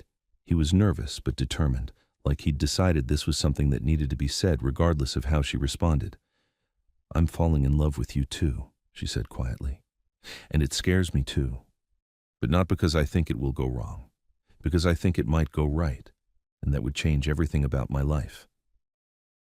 "Would that be bad?" "No. It would be the best thing that ever happened. To me." They kissed on the corner under the streetlight, and Naomi thought about how different this was from every other relationship she'd had. No expensive restaurants or designer clothes or carefully orchestrated romance, just two people choosing each other honestly, complications and all. The charity gala was scheduled for the following Saturday, Lillian Carter's annual fundraising event for educational programs in underserved communities. It was always elegant, always well attended, and always a showcase for the Carter family's commitment to social responsibility. Naomi had been involved in planning the event for months, but now she found herself dreading it. 300 guests, including business leaders, politicians, and society photographers. The kind of event where every conversation was public and every photograph would appear in the newspaper society pages. She hadn't told Ethan about the gala, not because she was ashamed to be seen with him, but because she knew it would be complicated. The questions people would ask, the assumptions they would make, the way her mother would react to seeing them together in such a public setting. On Thursday evening, her phone rang while she was having dinner with Ethan and Maya. Lillian's name appeared on the screen. "I should take this," Naomi said apologetically. "Naomi, finally." Her mother's voice was brisk and efficient. "We need to confirm your attendance for Saturday. The caterers need a final head count." "Of course I'll be there. I've been helping plan it for months." "Good. And bring that young man you've been spending time with. Andre mentioned seeing him at your apartment last week." Naomi's blood went cold. "Andre was at my apartment. He stopped by to drop off some documents. He said there was a maintenance worker there. Quite professional, apparently." Naomi looked across the table at Ethan, who was helping Maya with a math problem. He'd stopped by that day to check on the ceiling repair one last time. Andre must have arrived just as he was leaving. "Mother, I don't think—" "Nonsense. It's time I met this young man properly. Ask him to come as your guest. The gala starts at 7. Before Naomi could protest, Lillian had hung up. "Everything okay?" Ethan asked, looking up from Maya's homework. "My mother wants to meet you." "That's good, right?" "At our charity gala this Saturday in front of 300 people. Ethan set down Maya's pencil and looked at her carefully. "And how do you feel about that?" "Terrified. Not because of you, but because—" She struggled to find the right words. "Because galas are performative. Everyone's watching everyone else and everything gets analyzed and gossiped about. I don't want our first public appearance to be under that kind of scrutiny." "So we say no," Ethan said simply. "We can't say no. My mother's expecting you. And if I show up alone now, she'll know something's wrong." Maya looked back and forth between them. "Can I say something?" "Of course," Naomi said. "If you're worried about people judging Ethan because he's not rich or fancy enough, maybe the problem isn't with Ethan. Maybe the problem is with people who think money is more important than character." "It's not that simple, Maya," Naomi said gently. "Isn't it? Either you're proud to be with Ethan, or you're not." The words stung because they cut right to the heart of Naomi's conflict. She was proud to be with Ethan, but she was also scared of the judgment they would face, and scared of how that judgment might affect not just her, but him and Maya too. "I am proud to be with him," she said firmly. "Then what's the problem?" Ethan reached across the table and took Naomi's hand. "The problem is that Maya's 16 and doesn't understand how complicated the world can be for adults." "Hey," Maya protested. "The problem," Ethan continued, "is that Naomi is trying to protect us from something that might not even be as bad as she's imagining." "Or it might be worse," Naomi said. "Maybe, but we won't know until we try." "So you want to go? To a fancy charity gala with politicians and business leaders and photographers?" "I want to go wherever you want me to go, but I need you to want me there, not just feel obligated to bring me." Naomi looked at his honest face and Maya's expectant expression. These two people had become so important to her so quickly. They deserved better than her anxiety and social fears. "I want you there," she said, "but I need you to understand what you're walking into." "Tell me." "Formal attire, cocktail hour with small talk and networking, a sit-down dinner with speakers and presentations, dancing, probably some photos for the society pages, and my mother, who can be intense." "Sounds like fun," Ethan said dryly. Maya giggled. "It sounds awful. But Naomi's worth it, right?" "Naomi's definitely worth it," Ethan agreed. "But I'll need to rent a tux." "I can help with that," Naomi started to say. "Naomi." His voice was gentle but firm. "I can rent my own tux." "Right, sorry. But you can help me pick it out. I've never rented formal wear before." "Really?" "Really. My formal wear experience pretty much ends with the suit I wore to high school graduation." They made plans to go tuxedo shopping the next day after Ethan finished work. Maya announced that she wanted to see pictures of the gala and would be waiting up when they got home, no matter how late it was. "This could be a disaster," Naomi said as they cleaned up dinner dishes. "It could be," Ethan agreed. Or it could be the beginning of people realizing that we're serious about each other. And if it is a disaster, then we'll deal with it together. That's what couples do, right? Couples. The word sent a warm flutter through Naomi's chest. They were a couple. People who faced challenges together instead of running from them. Together, she agreed, as they said goodbye. That night, Ethan kissed her softly and said, "Thank you for wanting me there, even if you're terrified. Thank you for being brave enough to go." "I'm not brave. I'm just in love with you." The words were still echoing in her head hours later when she finally fell asleep, both excited and nervous about introducing the man she loved to her mother's world. Saturday evening arrived with perfect weather and maximum anxiety. Naomi had spent the day getting ready, hair appointment, manicure, the kind of preparation ritual that usually calmed her nerves, but today only made her more aware of how much was riding on the evening. She'd chosen a navy blue dress that was elegant but not ostentatious. Her mother's fundraising galas were about the cause, not the fashion, and Naomi had learned years ago to dress appropriately for the setting. Ethan picked her up at 6:30, looking handsome and slightly uncomfortable in his rental tuxedo. The black jacket fit him perfectly, and he'd gotten his hair cut that afternoon. He looked every bit as polished as any man who would be at the gala. "You clean up nice," Naomi said, straightening his bow tie. "You look beautiful, but you look nervous." "I am nervous. How are you feeling?" "Like I'm about to meet my girlfriend's parents for the first time, except there will be 300 witnesses and probably photographers." "That's actually exactly what's happening." "Great. No pressure at all." They took a taxi to the hotel where the gala was being held. During the ride, Naomi gave Ethan a quick briefing on key people he'd meet. Her mother's business partner, the mayor, a few family friends who'd known Naomi since childhood. "The most important thing to remember," she said as they pulled up to the hotel, "is that you belong there. You're not crashing the party or pretending to be someone you're not. You're my guest, and I want you there." "Okay," Ethan said. "I can remember that." The hotel ballroom was decorated with white flowers and soft lighting. Round tables filled the space, each set with crisp linens and elegant place settings. A small stage at the front held a podium and microphone for the evening speakers. Naomi and Ethan made their way through the cocktail reception, stopping to talk with various guests. Naomi introduced Ethan simply as Ethan Hale, without elaboration about what he did for work or how they'd met. Most people were polite and friendly, asking the usual cocktail party questions about how long they'd known each other and whether Ethan had been to one of these events before. "Never," Ethan answered honestly. "But the cause sounds wonderful. Education programs are important." He spoke with genuine interest about the foundation's work, asking thoughtful questions about program outcomes and community impact. Naomi watched people respond to his sincerity and felt some of her anxiety begin to fade. Then she spotted Andre across the room, heading in their direction with a determined expression. "Naomi," Andre approached with his usual confident smile. "You look lovely as always." "Hello, Andre. This is Ethan Hale." "Ethan, Andre Powell." The men shook hands politely, but Naomi could feel tension in the air. "Ethan, yes," Andre said smoothly. "We met briefly at Naomi's apartment last week. You were finishing some repair work, I believe?" "That's right. Excellent work, by the way. Very professional." There was something in Andre's tone that made the compliment sound condescending. Naomi felt her cheeks flush. "Ethan," she said quickly, "Andre is a corporate attorney. He works with several companies in our investment portfolio." "Interesting work?" Ethan asked politely. "It has its moments. And what do you do apart from home repairs?" "Construction, some technical writing projects.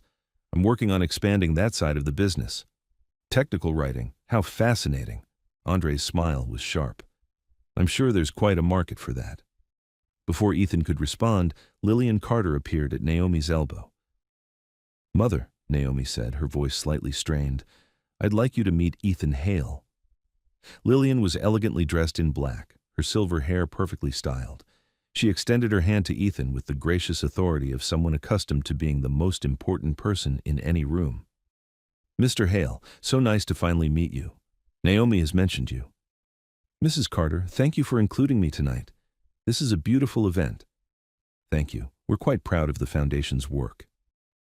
Lillian studied Ethan with the kind of assessing look Naomi recognized from board meetings. "And what do you think of our little gathering?" "I'm impressed by the turnout and the obvious passion people have for the cause. Education funding is something I care about personally." "Oh? Do you work in education?" "Not directly, but I'm raising my teenage sister, and I've seen firsthand how much difference good programs can make." Something shifted in Lillian's expression. "You're raising your sister?" "Yes, ma'am, since our parents died 8 years ago." Lillian was quiet for a moment, processing this information. "That must have been quite a responsibility at your age." "It was, but Maya's an amazing kid. We've figured it out together." Andre, who had been listening to this exchange with obvious interest, chose that moment to insert himself back into the conversation. "That's admirable," he said, "though I imagine it must limit your flexibility quite a bit, career-wise, I mean." "Everything's about trade-offs," Ethan replied evenly. "Maya comes first, but that doesn't mean I can't build a career around my family responsibilities." "Of course not. I just meant that someone in Naomi's position needs a partner who can match her professionally, someone who understands the demands of her social and business obligations." The words hung in the air like a challenge. Naomi felt her face burn with embarrassment and anger. "Andre," she said sharply, "that's completely inappropriate." "I'm just being practical, Naomi. You have responsibilities." "I have responsibilities to myself and to the people I care about," Naomi interrupted, "not to anyone's expectations about who I should or shouldn't date." "Ladies and gentlemen," the hotel's events coordinator announced over the sound system, "please take your seats for dinner." The awkward moment was saved by the dinner announcement, but the damage was done. As they found their assigned table, Naomi could feel the tension radiating from Ethan. They were seated with her mother, Andre, and several family friends. The conversation during dinner was polite but strained. Ethan answered questions about his work and his sister with dignity, but Naomi could see the strain in his posture. After the speeches and presentations, the dancing began. Naomi and Ethan moved onto the dance floor, swaying quietly to the soft music. "I'm sorry about Andre," Naomi said quietly. "He was completely out of line." "He wasn't wrong, though," Ethan replied. "I can't match you professionally. I probably never will." "I don't need you to match me professionally. I need you to be yourself." "Even when being myself means dealing with people who think you're slumming it?" "Especially then." They danced in silence for a moment, both lost in their own thoughts. Then Ethan pulled back slightly to look at her face. "Naomi," he said seriously, "I need to ask you something." "What? Are you ready for this? Not just tonight, but everything that comes with dating someone like me? The questions, the comments, the people who think they know what's best for you?" Naomi looked around the elegant ballroom, at the people she'd known all her life, at the world she'd been raised to navigate and succeed in. Then she looked back at Ethan's honest face. "I'm ready," she said firmly. "The question is, are you ready to date someone who comes with all this complexity?" "I'm ready for you," he said simply. "Everything else is just noise." As the song ended, Naomi felt something settle between them. They'd survived their first public test as a couple. There would be more challenges ahead, but they'd face them together. She was about to suggest they get some air when she noticed a photographer taking their picture from across the room. By tomorrow, their relationship would be public knowledge. There was no going back now. "Come on," she said, taking Ethan's hand. "Let's get out of here." "Are you sure? The evening's not over?" "It is for us. I want to go somewhere quiet where we can just be ourselves." They said goodbye to her mother, who seemed thoughtful but not disapproving, and slipped away into the night. As their taxi pulled away from the hotel, Naomi felt lighter than she had all evening. "So," Ethan said, "that was interesting." "That's one word for it. How do you think it went?" "Better than I expected. Your mother was polite. Most people were friendly, and Andre showed his true colors." "I'm sorry about Andre. I had no idea he would be so rude."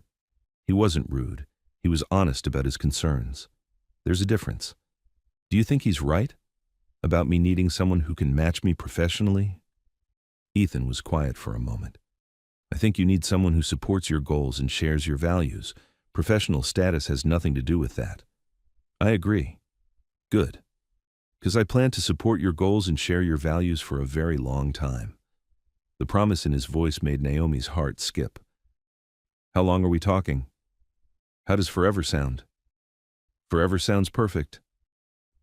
They spent the rest of the ride home planning a quiet Sunday with Maya, discussing whether Ethan should start building a portfolio for technical writing work, and talking about everything except the social pressures they'd just navigated.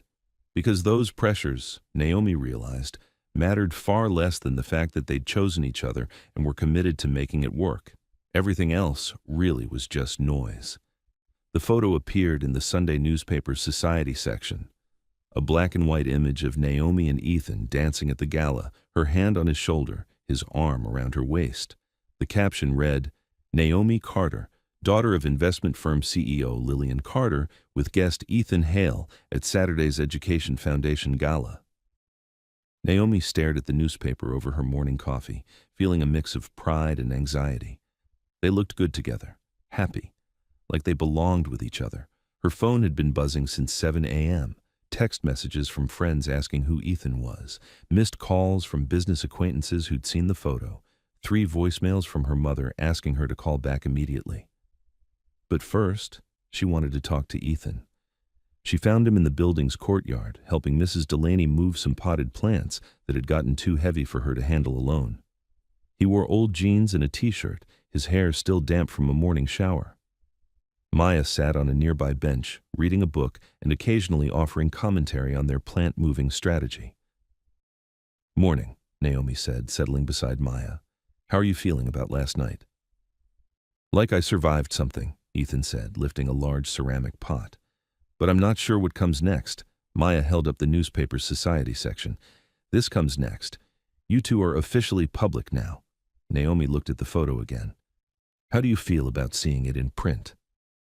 "Proud," Ethan said without hesitation. "You looked beautiful, and we looked happy.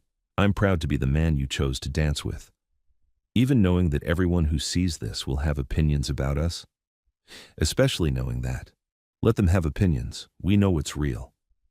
Mrs. Delaney, who had been listening from her lawn chair, spoke up. "Young man, you have a good attitude.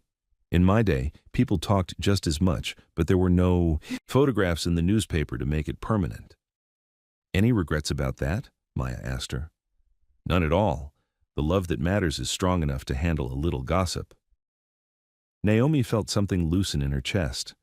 These people, Ethan, Maya, even Mrs. Delaney, they understood something she was still learning, that other people's opinions were just noise compared to what she and Ethan were building together. Her phone rang, her mother's number. "I should take this," she said. "Naomi," Lillian's voice was crisp and businesslike. "We need to talk. Can you come to my office this morning?" "Is everything okay?" "Everything is fine, but we need to discuss last night and what it means going forward." "Mother, if this is about the photo, it's about several things. Can you be here by 10? Naomi looked at Ethan, who was listening without trying to hide it. "Yes, I'll be there."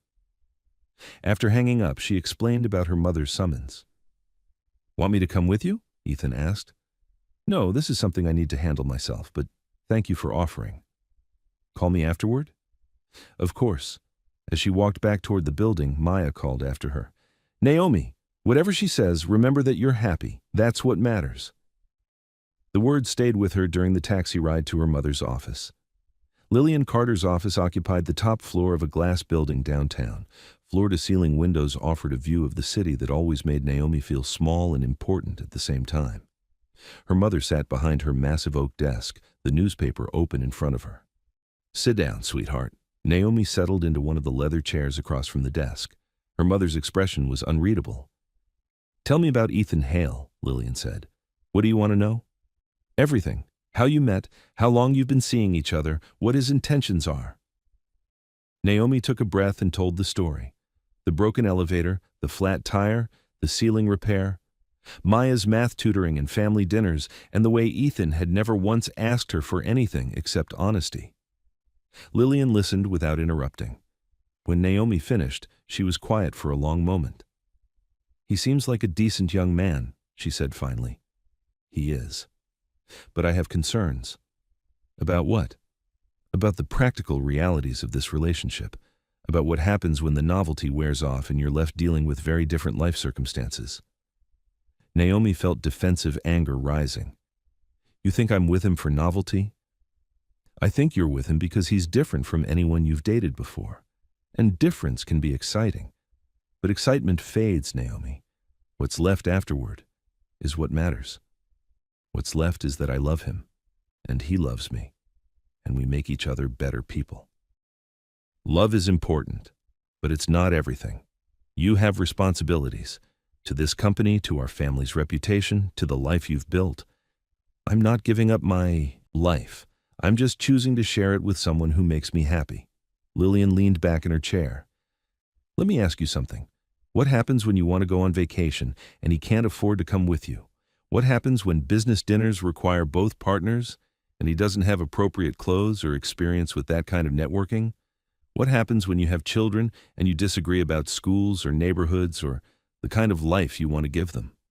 The questions hit harder than Naomi expected because she'd wondered about some of them herself. We'll figure it out as we go, she said, together. Will you? Or will you find yourself either constantly accommodating his limitations or constantly feeling guilty about your advantages? Mother, Naomi's voice was steady. Are you asking me to break up with him? I'm asking you to think realistically about what this relationship requires from both of you. And if I decide it's worth it, if I decide he's worth it, Lillian was quiet for a long moment. Then I suppose you'll need to bring him for Sunday dinner so I can get to know him better. Really? Really? If you're serious about this young man, then I need to be serious about understanding who he is and what kind of life you're choosing. Naomi felt tears prick her eyes. Thank you. Don't thank me yet. Sunday dinner in the Carter household can be quite an ordeal. Ask your father. They both smiled at that. Naomi's father had been telling stories about his first family dinner for 28 years. There is one thing I need you to understand, Lillian continued. If this relationship becomes public knowledge, and it already has, then it reflects on our family and our business. I need to know that Ethan understands that responsibility. What kind of responsibility?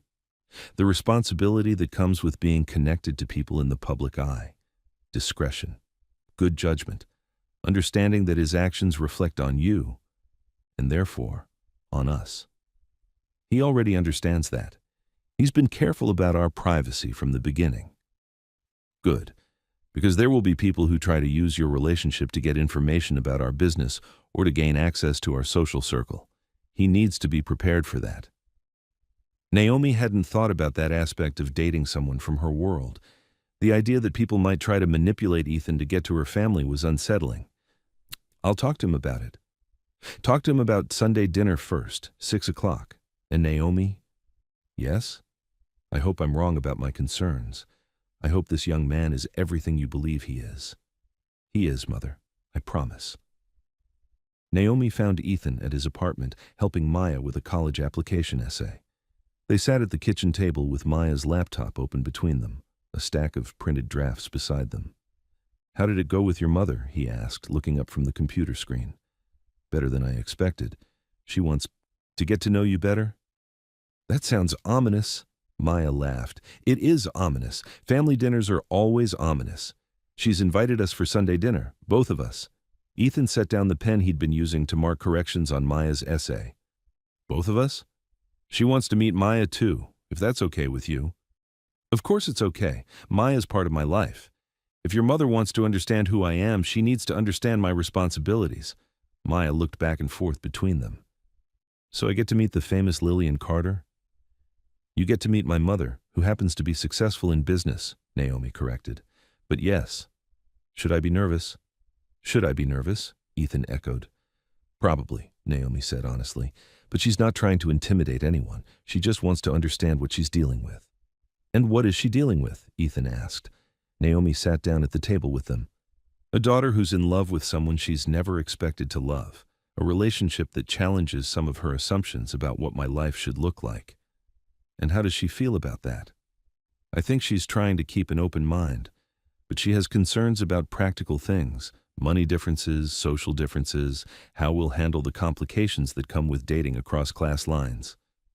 Ethan was quiet for a moment. Those are fair concerns. Are they concerns you share? Sometimes, when I think about taking you places I can afford and worrying that you'll be bored, when I imagine meeting your business colleagues and knowing they're judging whether I'm good enough for you. Maya reached across the table and smacked his arm gently.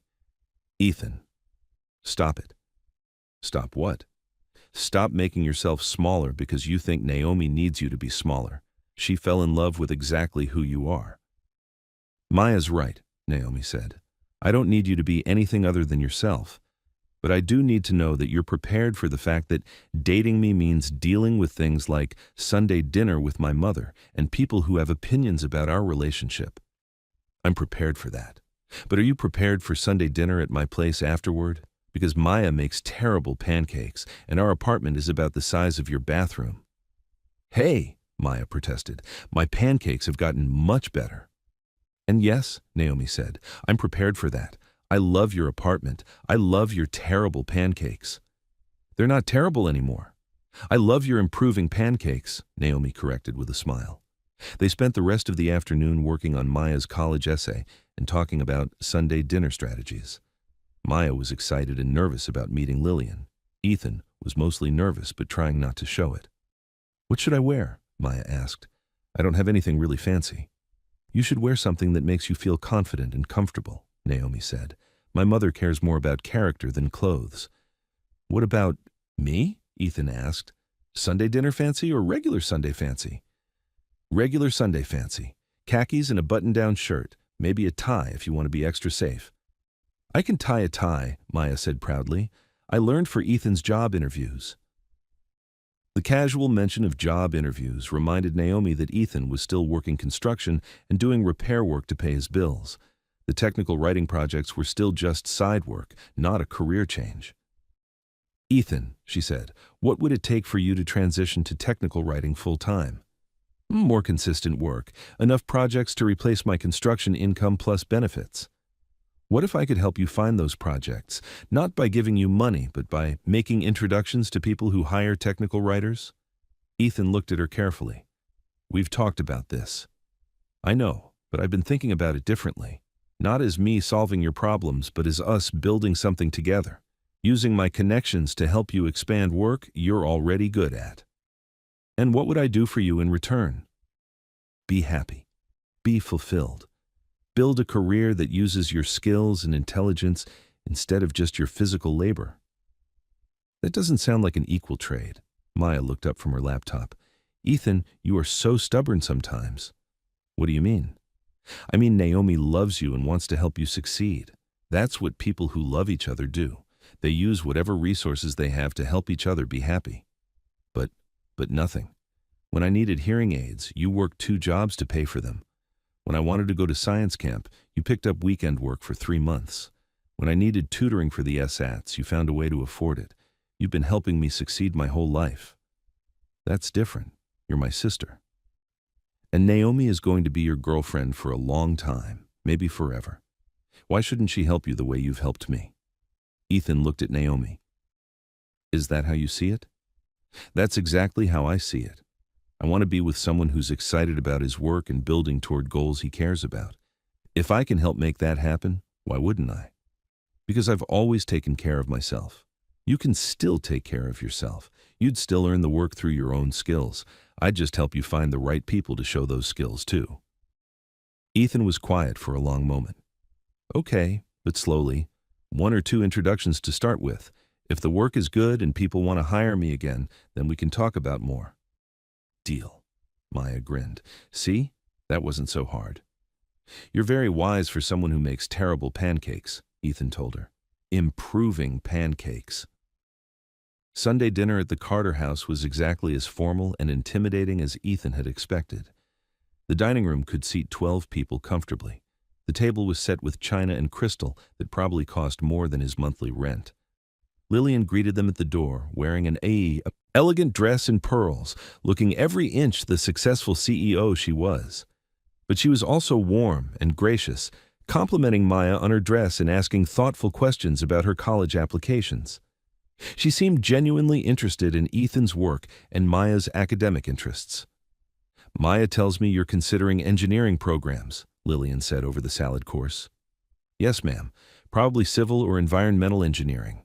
I want to work on infrastructure projects that help communities. That's admirable. Have you visited any campuses yet? A few, mostly state schools that offer good financial aid packages. Smart planning. Education is an investment, but it shouldn't be a burden that follows you for decades. Ethan relaxed slightly. Lillian was asking real questions, not testing him or trying to trip him up. The conversation flowed easily through dinner. Lillian asked about Ethan's technical writing work and seemed impressed when he described the safety protocols he'd developed for construction companies. That's exactly the kind of practical application of knowledge that companies value, she said. Clear communication of complex procedures is a rare skill. After dinner, they moved to the living room for coffee and dessert. Maya and Lillian got into a detailed discussion about college funding strategies that left both Ethan and Naomi feeling slightly overwhelmed. Your sister is very bright, Lillian said quietly to Ethan, while Maya and Naomi debated the merits of different scholarship programs. She's the smartest person I know, always has been. It must have been difficult raising her on your own. We raised each other. Maya taught me as much as I taught her. Lillian studied him for a moment. Naomi tells me you're serious about each other. Yes, ma'am, very serious. What does that mean to you? Being serious about my daughter? Ethan had been expecting this question. It means I love her and want to build a life with her. It means I understand that she has responsibilities and opportunities that I need to respect and support, and it means I'm committed to being the kind of man who deserves her. And what kind of man is that? Someone who makes her happy, someone who challenges her to be her best self, someone who loves her for who she is, not for what she can provide. Lillian nodded slowly. Those are good answers. They're honest answers. Even better. As they prepared to leave, Lillian pulled Naomi aside for a private moment. I like him, she said simply. He's grounded and thoughtful, and he clearly adores you. But? No buts. I was wrong to worry so much about practical differences. Character matters more than circumstances. Thank you for giving him a chance. Thank you for choosing someone worthy of you. 3 months later, Naomi stood in Ethan's apartment watching him pack tools into boxes. His technical writing business had grown enough that he was giving up construction. Work entirely. The transition had happened faster than anyone expected, helped by introductions Naomi had made, but sustained by Ethan's own talent and professionalism. How does it feel? She asked, taping up a box of safety manuals. Scary, exciting, like the beginning of something completely different. Good different, really good different. Maya emerged from her bedroom with a small wrapped package. I have something for you both. She handed the package to Naomi, who unwrapped it carefully. Inside was a framed drawing Maya had made, a sketch of the three of them sitting around their kitchen table, heads bent together over homework and work documents. It's from the night we worked on my college essay, Maya explained. When you first started talking about Ethan's writing business, I wanted to capture that moment when everything started changing. Naomi felt tears prick her eyes. Maya, this is beautiful. Where should we hang it? Ethan asked. I have an idea, Naomi said. 1 week later, Ethan finished installing a new shelf in Naomi's living room. They designed it together. Simple lines, sturdy construction, perfectly fitted to the space.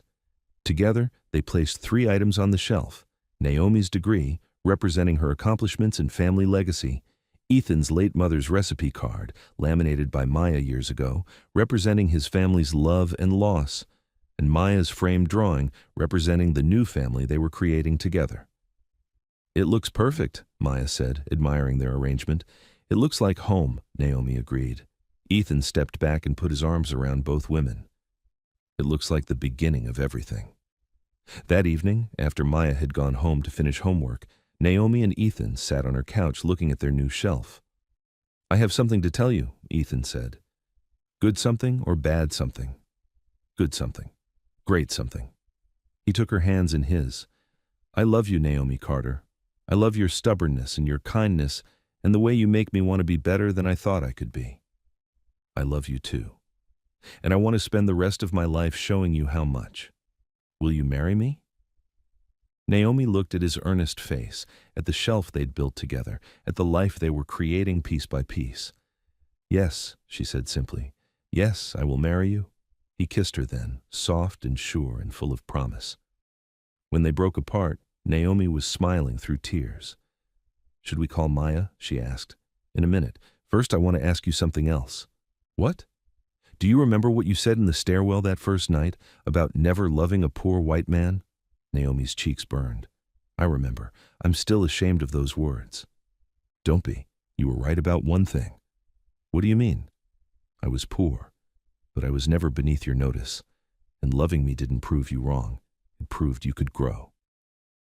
Naomi looked at this man who had fixed her ceiling and her heart with equal care, who had shown her that love wasn't about status or convenience, but about choosing each other every day despite the complications. No, she said softly. Loving you proved that everything I thought I knew about what I needed was wrong. You proved me wrong in the best possible way. They called Maya to share their news, then spent the evening planning a small wedding and a life full of possibility. Outside their window, the city sparkled with lights and promise. Naomi had said she'd never love a poor white man, but fate and her own heart had proven her beautifully, completely wrong, and she had never been happier to be wrong about anything in her life